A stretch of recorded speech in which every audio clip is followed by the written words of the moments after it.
Welcome back to Mystery Minds, the channel where we dive into the darkest corners of true crime, uncovering stories that shock, intrigue, and leave us questioning the world around us. In today's case, we bring you a chilling and tragic tale, one that forever changed the way we view school safety and youth violence. This is the story of the Columbine High School Massacre, a tale of anger, alienation, and unspeakable violence. This case will leave you asking, how could two teenagers orchestrate such a devastating plan? And what signs were missed along the way? Stay with us as we unravel the harrowing events of April 20th, 1999, and explore the minds of two individuals who plunged an entire community into darkness. Columbine High School, nestled in the serene suburban community of Littleton, Colorado, was a picture-perfect representation of the American dream. The neighborhood was quiet, lined with family homes, picket fences, and blooming flowers that painted an image of safety and stability. For the 1,800 students who attended Columbine, the school was a central part of their lives. It was a place where friendships were forged in the cafeteria, dreams were nurtured in classrooms, and futures were mapped out with the guidance of dedicated teachers. The buzz of school life filled the halls, from the laughter of friends to the bustling energy of students rushing to their next class. Football games, prom preparations, and after-school clubs were part of the rhythm, the shared experiences that brought this community together. To an outsider, it was an ordinary high school, no different from countless others across the nation. Parents dropped their children off in the mornings with no fear for their safety. Teachers planned their lessons, unaware that their school would soon become a symbol of national grief. Students worried about exams, crushes, and weekend plans, blissfully unaware of the dark intentions brewing in the minds of two of their peers. But beneath this facade of normalcy, two teenage boys were concealing a sinister secret. Eric Harris and Dylan Klebold, both seniors, had spent months meticulously planning an act of violence that would forever alter the landscape of school safety in America. While their classmates were focused on preparing for graduation, these two young men were amassing an arsenal of weapons, constructing homemade bombs, and documenting their chilling intentions. The quiet suburban streets that surrounded Columbine High School, the kind that evoked a sense of calm and security, would soon become the backdrop for a nightmare. On April 20th, 1999, the laughter that once echoed through the hallways would be replaced with chaos, terror, and heartbreak. What seemed like an ordinary day would end as one of the darkest chapters in modern American history. Eric Harris and Dylan Klebold were two high school seniors on the verge of graduation. To their classmates and teachers, they appeared to be typical teenagers navigating the pressures of adolescence. Eric was intelligent, outgoing, and known for his quick wit. Dylan, on the other hand, was quieter, often described as shy and awkward. They had been friends for years, bonded by a shared sense of humor and a love of video games and technology. To most, they seemed like an ordinary pair of friends, but beneath their seemingly unremarkable exteriors lay a toxic and volatile mix of anger, resentment, and a growing detachment from reality. Both Eric and Dylan harbored feelings of alienation and frustration, convinced they were misunderstood and rejected by their peers. These emotions simmered for years, festering into a deep hatred for their classmates, society, and even life itself. In the months leading up to April 20th, 1999, Eric and Dylan began methodically preparing for what they believed would be the ultimate act of rebellion and vengeance. They acquired firearms, built homemade explosives, and meticulously planned an attack they hoped would rival the Oklahoma City bombing in its devastation.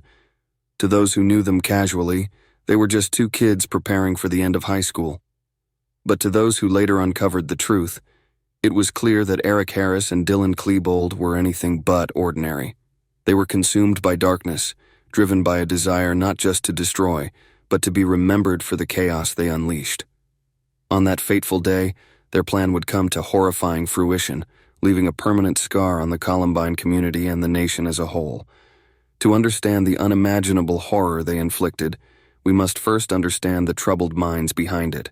Eric Harris was just 18 years old, but his intellect and charisma often made him seem more mature than his peers. Teachers described him as bright and articulate, capable of charming those around him when he chose to.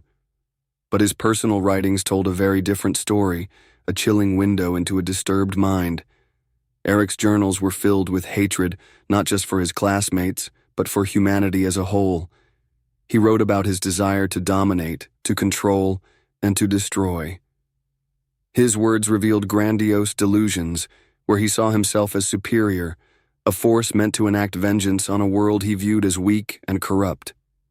In his writings, Eric meticulously outlined his plans for violence. He sketched diagrams of bombs, listed weapons he wanted to acquire, and detailed the destruction he hoped to achieve. His journal entries were cold, methodical, and devoid of empathy, showcasing a dangerous mix of narcissism and rage. Dylan Klebold, just 17 at the time, was a stark contrast to Eric in many ways. Quieter and more reserved, Dylan struggled with deep-seated feelings of inadequacy and depression. His journal entries painted a picture of a young man consumed by sadness and self-loathing. Unlike Eric, Dylan didn't seek dominance over others.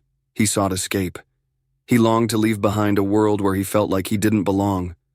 In his writings, Dylan expressed feelings of loneliness and isolation, interspersed with poetic musings about love and death. Yet, as his depression deepened, his thoughts turned darker, and he began to embrace Eric's vision of violence and destruction. Together, Eric and Dylan formed a partnership that was as deadly as it was toxic. Eric's charisma and drive combined with Dylan's vulnerability and despair, creating a feedback loop where each fed off the other's darkest impulses. Eric's rage amplified Dylan's despair, and Dylan's longing for an end emboldened Eric's thirst for chaos. In their homemade videos, which they chillingly referred to as the basement tapes, the two spoke openly about their plans. Eric appeared confident and commanding, while Dylan often looked hesitant but compliant. These recordings revealed the dangerous dynamic between them, a leader and a follower united by a shared desire for destruction. By the time April 20th, 1999 arrived, their bond had become an unstoppable force, propelling them toward an act of violence that would forever change the course of history.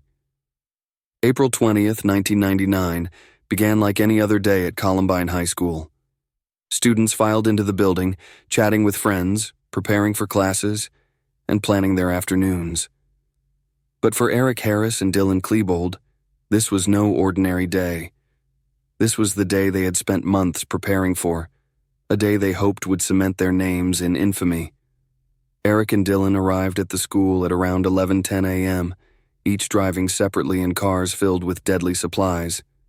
They parked strategically, ensuring their vehicles were positioned to detonate later as part of their plan to cause maximum destruction. Armed with guns, knives, and homemade bombs, they entered the school grounds with cold determination. Their plan was as horrifying as it was methodical.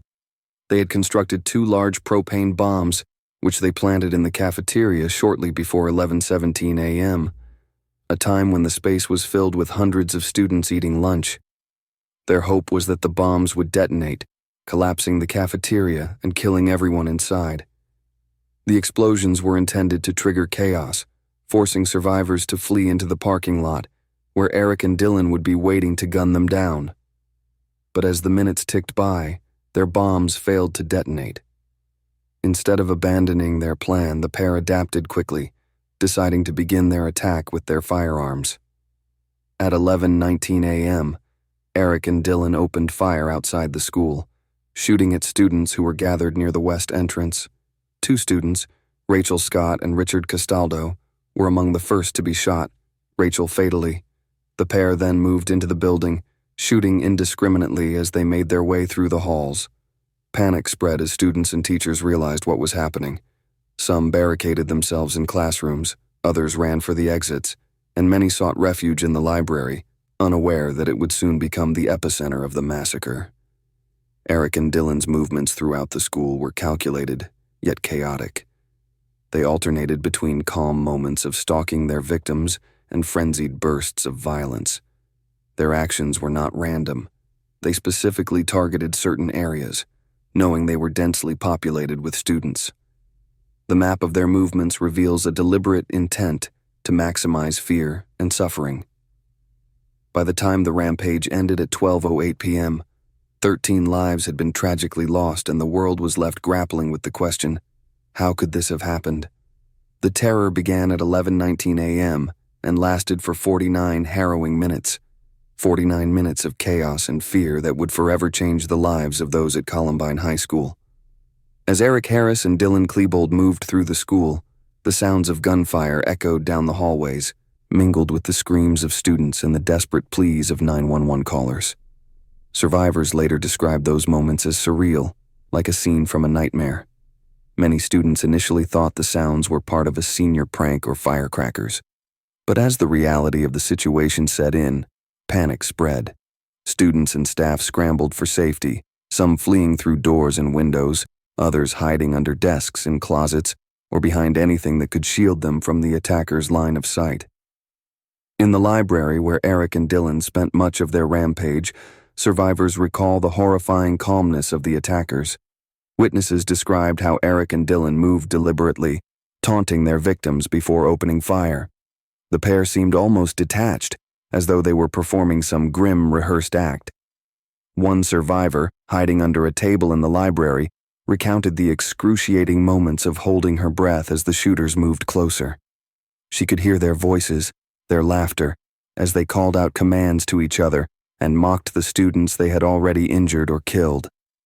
Meanwhile, outside the school, chaos reigned as parents, law enforcement, and emergency responders converged on the scene.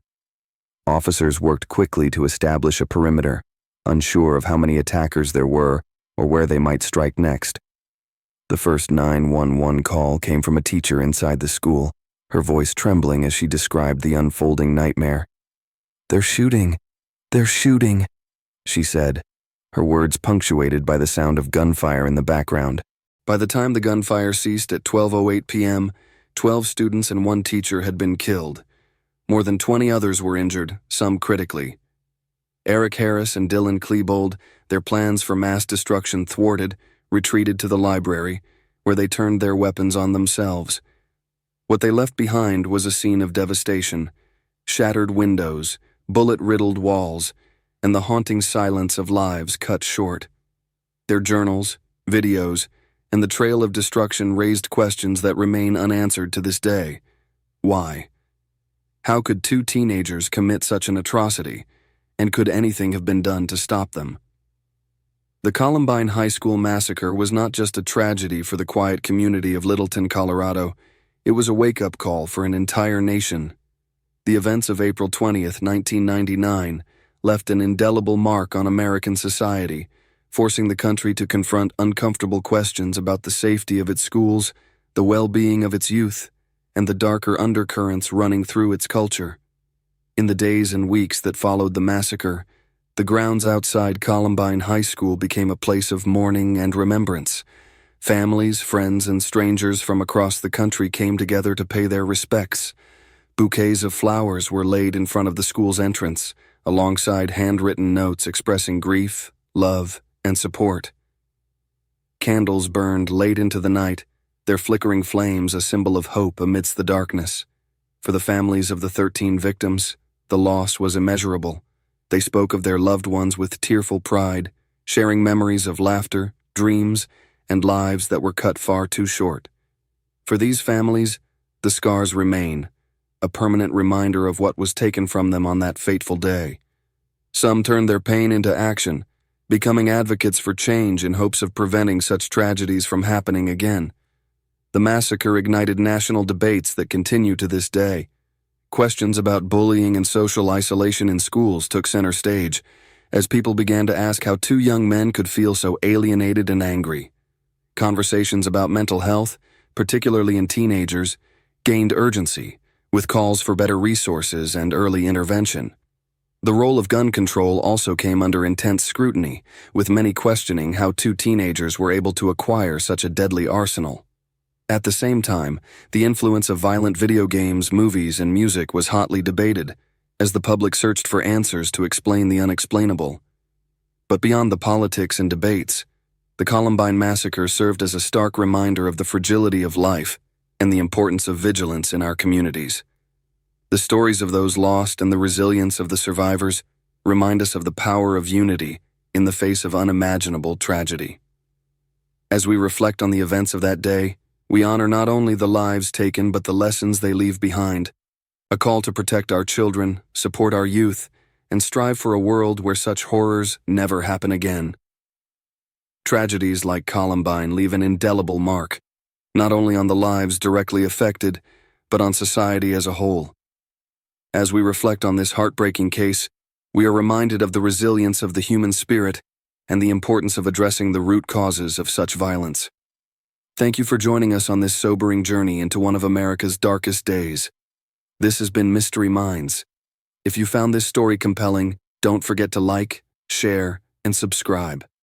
And as always, stay curious, stay safe, and keep questioning the world around you.